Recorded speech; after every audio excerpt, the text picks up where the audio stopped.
ka-ayon spec, good morning. Karong higayuna na anak punta dire sa Apupong, no, sa panimalay ni Ma'am Da Valerio. So atong interviewon kining isa ka bata nga siya na mag-istorya kung sa gibati niya sa iya nga mata. Hello gang, good morning. Kinsa imong pangalan? Ako po si Draven Prince TV. Pila imong edad? I'm 13 years old. Unsa imong gibati sa una sa imong mata? Sa una, wala pa akong ayon spec. May mga puti-puti na nakalipat sa mata ko.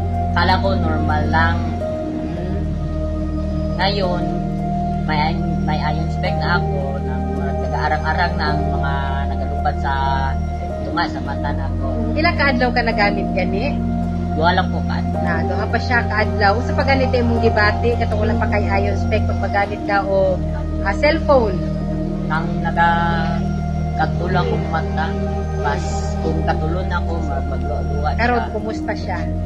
Dili naman, di na siya katulong. Okay, praise God. So, nindot kaayo, no? Siya nagapamatuod sa kabata, no? Floaters ang iyahang gibati sa iyahang mata. Karon nag-arang-arang na. Duha pa lang kaadlaw, duha pa lang. Kunya, naamagudtaan ni o anti-radiation na siya, anti-UV, anti-blue rays. So, ayon na siya. So, thank you kaayo gang sa igayon nga mong i-share na makaabot po sa uban na kung any blessing. Thank you. Thank you.